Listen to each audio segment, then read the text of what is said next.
ringrazio ovviamente gli organizzatori, l'Ordine degli Psicologi e il gruppo di ricerca in tanatologia coordinato appunto dalla professoressa Testoni e da Laura Del Corso con tutti i suoi collaboratori.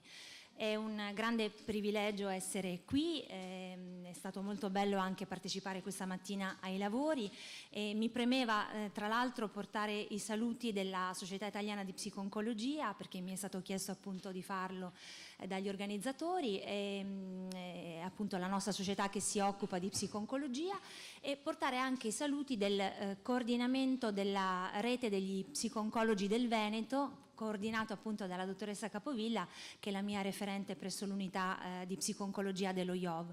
Questo coordinamento, questa rete di psico-oncologi, ci sono diverse colleghe qui che ne fanno parte, colleghi, riunisce oltre 100 psicologi che operano in psico-oncologia e nelle cure palliative prevalentemente oncologiche. Allora, io vi parlerò oggi di un progetto di ricerca che nasce in collaborazione con l'MD Anderson di Houston e con la Notre Dame University, e volevo riprendere anche il discorso fatto dalla professoressa Dal Corso questa mattina, perché appunto noi consideriamo la ricerca una parte fondamentale della pratica clinica, quindi intendiamo la ricerca non un fine ma un mezzo per poter migliorare la pratica clinica, ed è in questa ottica che io vi presento questa ricerca che speriamo possa aggiungere delle conoscenze nuove relative ai pazienti in cure palliative e come oggi i pazienti in cure palliative stanno cambiando, così come le cure palliative stanno cambiando, e questo ci può consentire, speriamo, di migliorare la qualità dell'assistenza ai pazienti in fase avanzata e terminale, e quindi poter migliorare la loro qualità di vita, che è l'obiettivo che ci poniamo. E ovviamente anche nell'ottica dell'argomento di oggi, che è la gestione a domicilio. Allora, io ho lasciato le slide in inglese perché le ho appena presentato questo lavoro negli Stati Uniti e perché sapevo c'erano anche dei relatori inglesi, quindi ho pensato che potesse essere utile. Mi scuso, non è un eccesso di zelo, ma appunto anche la difficoltà di tradurle. Adesso cerco di spiegarvi da dove siamo partiti. Sicuramente dal fatto che le cure palliative e supportive stanno cambiando molto rapidamente, con l'aumento della sopravvivenza dei pazienti e anche con il loro coinvolgimento nel processo di cura. Stiamo assistendo allo sviluppo di nuovi modelli di cure palliative, appunto in rapporto al cambiamento dell'oncologia, dello scenario dell'oncologia odierno, e quindi anche al cambiamento delle cure palliative. Io lavoro da circa 20 anni in questo settore e devo dire che ho assistito a tantissimi cambiamenti anche nell'ambito di queste discipline. Ovviamente nell'ambito di questi modelli di cure palliative e di supporto emerge la necessità proprio di valutare l'efficacia degli approcci palliativi. Si è parlato appunto oggi anche di evidence-based practice, cioè di pratica basata sull'evidenza, perché abbiamo la necessità di dimostrare che quello che facciamo funziona e anche di capire se ci sono interventi che funzionano meglio di altri. Quindi, contrariamente con il passato recente, i nuovi modelli di cura considerano la persona del paziente in cure palliative e supportive non più come un ricevente passivo, ma come un agente attivo, nei termini proprio della possibilità di prendere parte al processo terapeutico e negoziare anche quelle che sono le possibilità terapeutiche. In questo senso il concetto di autoefficacia nella modalità di adattamento risulta essere un concetto molto importante e cruciale all'interno dell'empowerment del paziente e dell'engagement, cioè del suo coinvolgimento nel processo di cura. Questi due concetti attualmente nella psicologia della salute americana e nell'oncologia sono molto importanti. ASCO, che è il famoso congresso di oncologi di Chicago, dedica ormai da diversi anni delle sessioni proprio all'empowerment e all'engagement, cioè del paziente, il fare riferimento al paziente anche per stabilire quali sono le linee di ricerca, perché non ci sia uno stacco tra quello che noi facciamo e quelli che sono effettivamente i bisogni dei pazienti e dei loro familiari. Il concetto di efficacia personale, noi psicologi abbiamo studiato Bandura, un grandissimo personaggio legato all'apprendimento sociale, e in particolare l'autoefficacia che è alla base della modalità del coping, perché prima c'è il senso di autoefficacia, cioè la mia fiducia di poter o meno affrontare determinate questioni e sfide della vita, e poi c'è la modalità di adattamento, quindi prima viene il concetto dell'autoefficacia personale e oggi questo concetto è una parte integrante nel nuovo modello delle cure palliative, nel senso appunto della agentività. Agency, human agency è uno dei concetti di Bandura che esprime proprio la capacità dell'essere umano di essere una parte attiva e di avere anche un ruolo trasformativo nel contesto in cui la persona vive. E sappiamo che è molto importante il concetto di autoregolazione, così come della capacità del locus of control, cioè di controllare le proprie componenti emotive assieme alle componenti cognitive. Il processo di autoregolazione prevede avere degli obiettivi e anche poter mettere in atto dei progetti, dei piani per realizzare questi obiettivi e quindi far fronte, affrontare le diverse sfide che fanno parte di questo processo. Tutti questi aspetti sono molto importanti nella qualità di vita in ogni fase della traiettoria della malattia, inclusa appunto la fase supportiva e palliativa, cioè non diversamente dalla fase terapeutica della malattia, anche nella fase supportiva e palliativa, come oggi è stato detto con gli esempi che sono stati portati anche dal dottor De Chirico e dagli altri relatori, un paziente può decidere come affrontare la fase avanzata della malattia, come voler affrontare anche la fase terminale, quindi quali decisioni o meno prendere ed essere lui il nostro referente. In questo lavoro ci siamo ispirati ad uno strumento e ad una teoria di uno dei più grandi allievi di Bandura, il professor Merluzzi della Notre Dame University, che ha studiato a lungo questi processi nei malati oncologici e ha messo a punto anche uno strumento che si chiama Cancer Behavior Inventory, che noi abbiamo deciso di tradurre e validare in lingua italiana, perché comunque noi non abbiamo tanti strumenti in lingua italiana e per fare ricerca e anche almeno per fare ricerca quantitativa c'è la necessità di avere degli strumenti adeguati. Quindi il nostro obiettivo è stato intanto quello di validare in lingua italiana questo strumento, ma con l'occasione il principale obiettivo è quello clinico, cioè di poter raccogliere direttamente dai pazienti dei dati sul loro vissuto, no? Si parla oggi molto di patient reported outcomes, che poi detto all'italiana è quello che pensano i pazienti, quello che dicono i pazienti della loro situazione, rispetto ai sintomi, rispetto alle loro modalità di adattamento, rispetto al benessere psicologico. E poter raccogliere dei dati su un campione italiano è molto importante anche per poter dare delle informazioni che possano riguardare poi anche strategie politiche e sociosanitarie, visto che la maggior parte degli studi riguardano campioni americani o inglesi. Allora, questi sono gli strumenti, io su questo non mi soffermo molto perché mi preme di più portarvi a riflettere assieme a me sui risultati e sulle implicazioni di questi risultati nell'ambito delle cure palliative e nell'ambito anche della gestione a domicilio dei pazienti. Noi abbiamo usato comunque uno strumento sulle preoccupazioni, Concern Checklist, che appunto ho scoperto durante uno stage da Breuer all'MD Anderson. Abbiamo utilizzato l'ormai noto Quality of Life C30, l'Hospital Anxiety and Depression Scale, un altro strumento che noi psicologi conosciamo bene, e poi uno strumento Mini-Mental Adjustment to Cancer, che valuta l'adattamento alla malattia, che è stato validato dal professor Grassi in lingua italiana. Ecco, questo è il nostro campione. Sono dati parziali perché in realtà lo studio conclusivo riguarda 219 persone.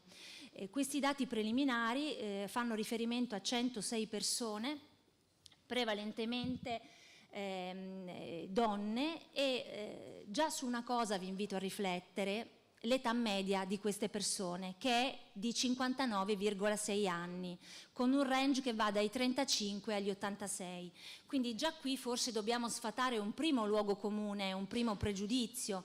Il paziente in fase avanzata di malattia e in cure palliative, tutte queste persone erano in cure palliative, quindi non in cure attive, così come usualmente si fa questa distinzione che io personalmente non amo, però va bene, non stavano facendo delle cure che consentivano di poter prolungare la loro, di poter diciamo, avere un ruolo curativo nella malattia.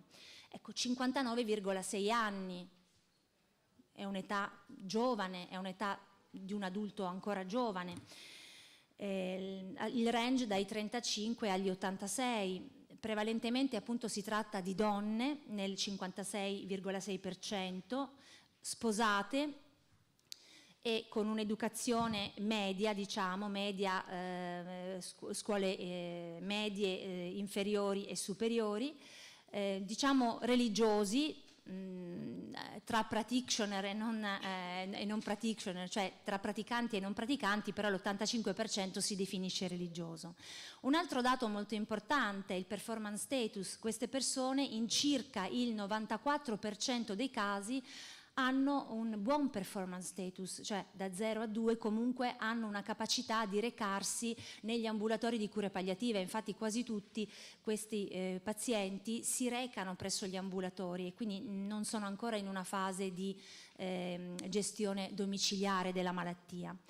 Prevalentemente si tratta di, in un terzo del campione, di persone con tumore della mammella. Un altro dato abbastanza significativo è che circa il 35% di queste persone ha una diagnosi inferiore o uguale ad 1 anno. Quindi questa persona, possiamo immaginare un profilo di una donna di 59-60 anni che è ancora in grado di muoversi, di recarsi nel centro di cure palliative, che appunto ha prevalentemente un tumore della mammella ed una diagnosi di 1 anno o meno, ma già in una condizione di malattia avanzata e in cure palliative.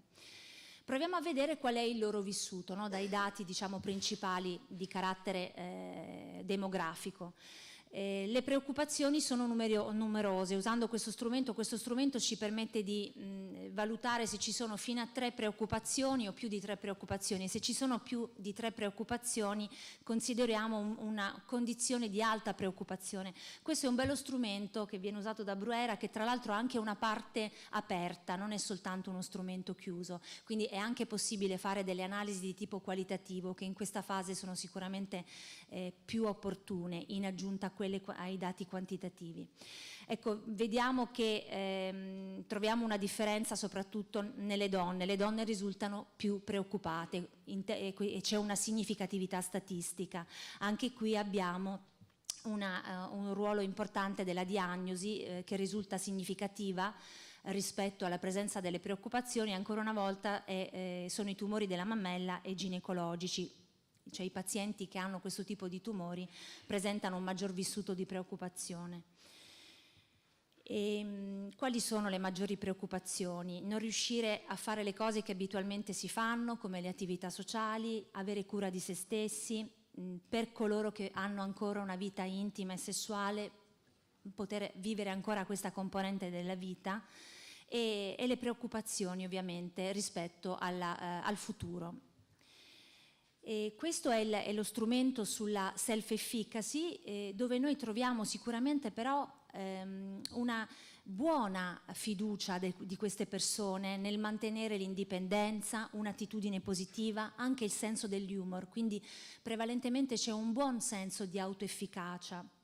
Ci sono anche aspetti che non vanno segnalati in rosso, spero si vedano, che fanno riferimento per esempio alla possibilità, alla capacità di esprimere le emozioni sul cancro o la capacità di non pensare, il mantenere le attività, ritorna questa componente perché comunque avete visto l'età media è giovane e spesso si tratta di persone che lavorano, che hanno delle attività, che hanno dei ruoli ovviamente di madri o di padri o di figli all'interno delle loro famiglie.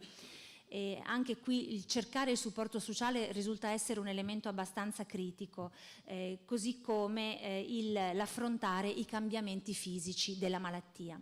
Questi sono i dati che riguardano la qualità della vita, dove noi andando a fare un confronto tra il nostro campione e i dati normativi, così in genere si fanno, si confrontano i dati del campione con i dati normativi, in questo caso dello strumento sulla qualità di vita delle ORTC, vediamo che in tutti i campi noi abbiamo dei dati significativamente più bassi.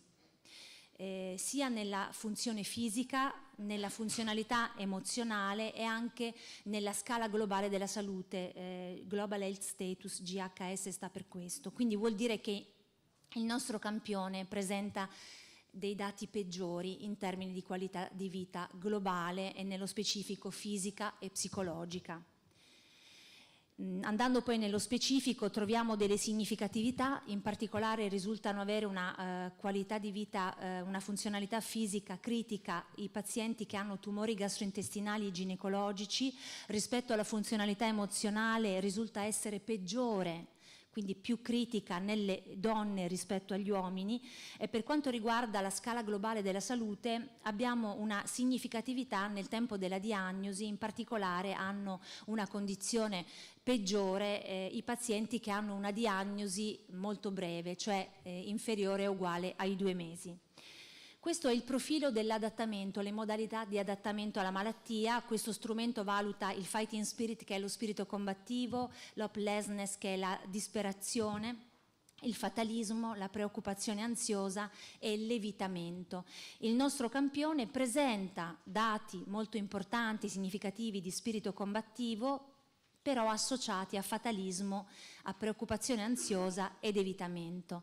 Sono dati molto diversi dai dati della letteratura internazionale. Io ho lungamente studiato con la nostra statistica, la dottoressa Del Bianco e il professor Merluzzi, i dati che sono presenti in letteratura del campione anglosassone, quindi americano, canadese piuttosto che inglese, e poi i dati dell'area mediterranea, quindi gli italiani, gli spagnoli, i portoghesi, i greci e anche i cinesi, dove molto spesso può sembrare una contraddizione, ma in realtà non lo è quando si vanno a studiare poi le teorie in profondità.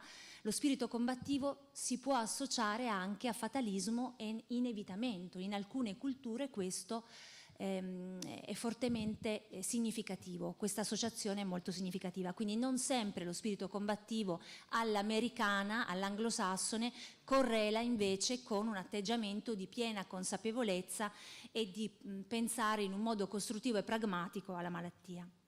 Ci sono differenze culturali e noi su queste dobbiamo lavorare ovviamente. Andando poi nello specifico vediamo che il fatalismo è più presente nelle donne, sempre con tumore della mammella e tumori genitourinari. La preoccupazione ansiosa anche in questo caso è più presente nelle donne che negli uomini, e ancora l'evitamento. Anche per quanto riguarda l'ansia, troviamo l'ansia significativamente più presente nel campione femminile che in quello maschile. Andiamo quindi a riassumere. La qualità di vita globale, che include sia la componente fisica che emozionale, risulta essere fortemente condizionata, significativamente più bassa rispetto ai dati normativi. I pazienti però si sentono fiduciosi e positivi, prevalentemente sono preoccupati rispetto ai cambiamenti fisici e preoccupati del futuro, cercano però di gestire sia le preoccupazioni sia i sintomi. C'è una difficoltà nell'esprimere i sentimenti rispetto alla malattia e anche nel cercare il supporto sociale, cose che invece per esempio sono molto più frequenti nella cultura anglosassone. Lo spirito combattivo è prevalente, anche se correlato a tendenze di fatalismo e negazione ed evitamento. Un aspetto di criticità riguarda la condizione psicologica delle donne, soprattutto donne con tumore al seno e dell'area ginecologica. Questa parte del campione risulta essere significativamente più preoccupata e più ansiosa. E le donne mostrano anche un maggiore spirito combattivo, però, ripeto, sempre correlato a tendenze di fatalismo e di evitamento.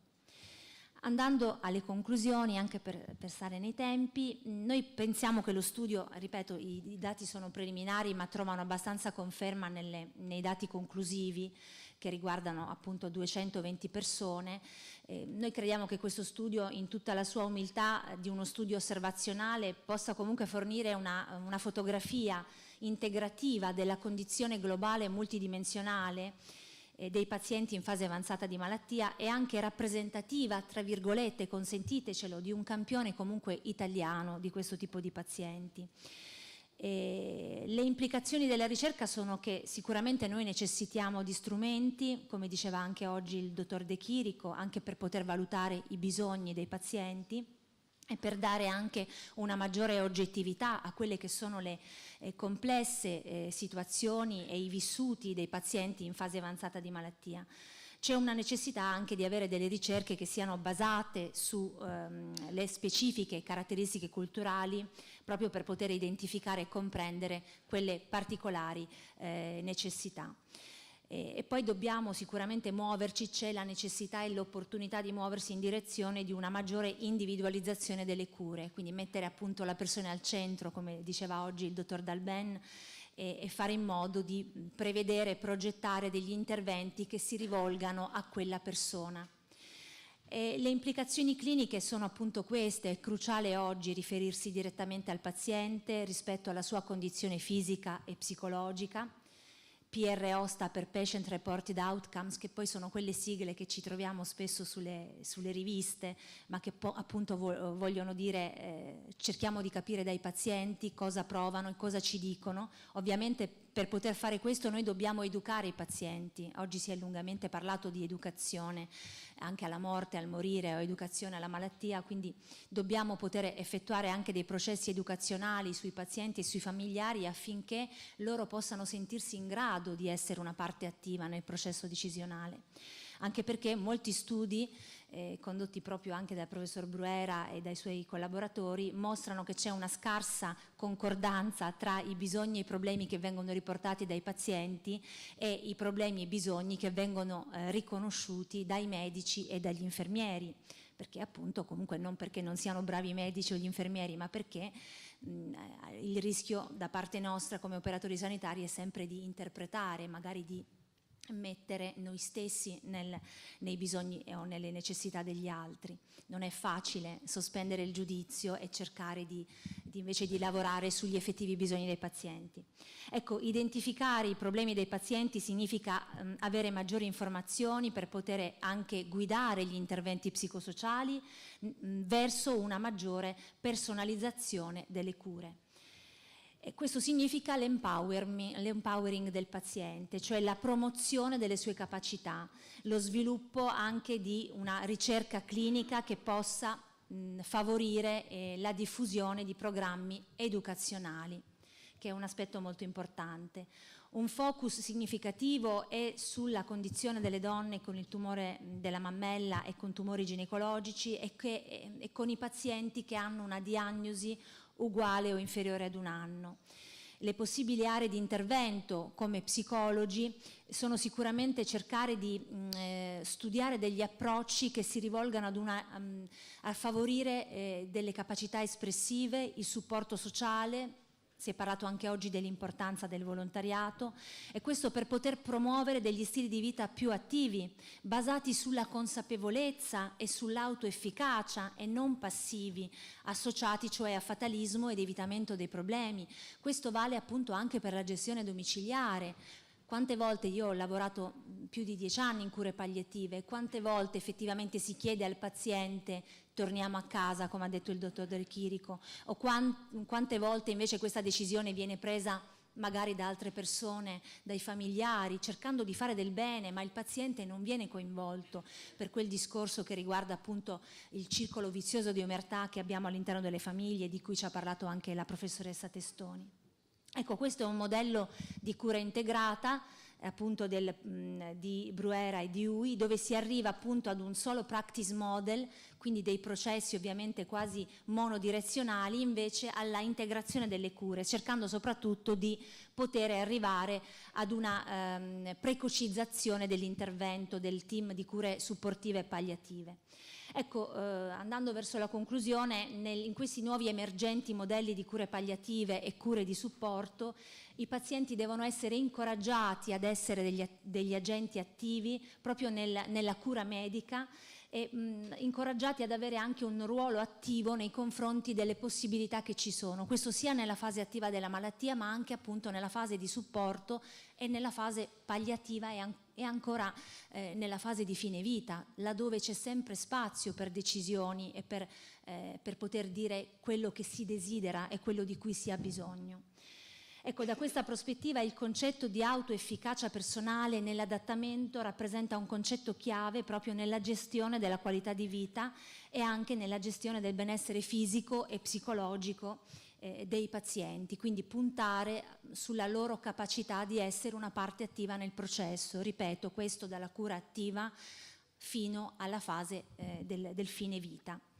Nel rispetto della dignità della persona, come si è detto. La persona è tale fino alla fine.